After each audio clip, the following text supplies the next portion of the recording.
अत्यंत संक्षेप में संपन्न होगा और उसके तुरंत बाद आपके और पूज्य स्वामी जी के बीच में कोई नहीं रहने वाला। सीधे सीधे ज्ञान गंगा में अवगाहन करने के लिए, एक ओज और एक तेज की प्राप्ति के लिए हम सब लोग तैयार रहे। पूर्व में निर्धारित कार्यक्रम में कुछ चीजें जोड़ी गई थी, किंतु उन सब चीजों को कम करके, चूंकि उनमें से अनेक चीजें हम सब लोग संपन्न कर चुके, उस पूरे आयोजन के क्रम में जो काम हमको करना थे वे सारे काम धीरे धीरे संपन्न हो गए इस प्रतीक्षा क्रम में।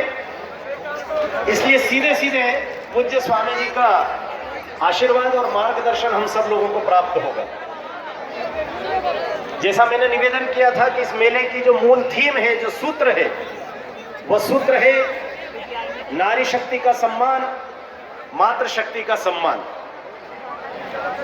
मैंने अभी अपने संचालन के क्रम में मध्य में निवेदन किया था, कई बार विदेशी विचारों से आयातित लोग, उन विचारों से अनुप्राणित लोग जो कभी वामपंथ से प्रेरणा लेते हैं और कभी कार्ल मार्क्स को अपना भगवान मानते हैं, वे लोग इस देश की नारी शक्ति को, इस देश की मातृ शक्ति को, स्त्री सशक्तिकरण और स्त्री स्वावलंबन के पाठ पढ़ाने की कोशिश करते हैं। वे बेचारे ये भूल जाते हैं कि यह वह देश है जहां पर मातृ शक्ति की न्याय प्रियता का सम्मान करने की परंपरा कोई नई नहीं है।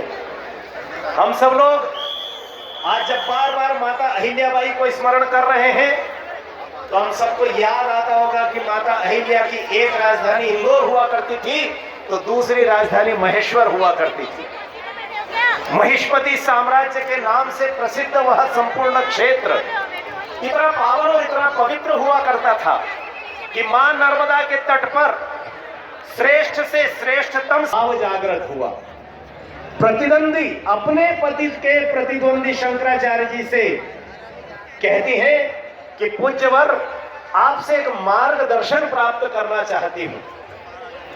इस शास्त्रार्थ का निर्णय तो आपके पक्ष में जा रहा है, लेकिन मैं आपसे पूछना चाहती हूं कि जिन्हें आप पराजित कर रहे हैं मंडन मिश्र को, उनकी अर्धांगिनी के रूप में मैं इस सभा में उपस्थित हूं। जब तक मेरे पति पूज्य स्वामी जी मंच पर पधार चुके हैं, अतिशीघ्र उनका आशीर्वचन हम सबको प्राप्त होगा।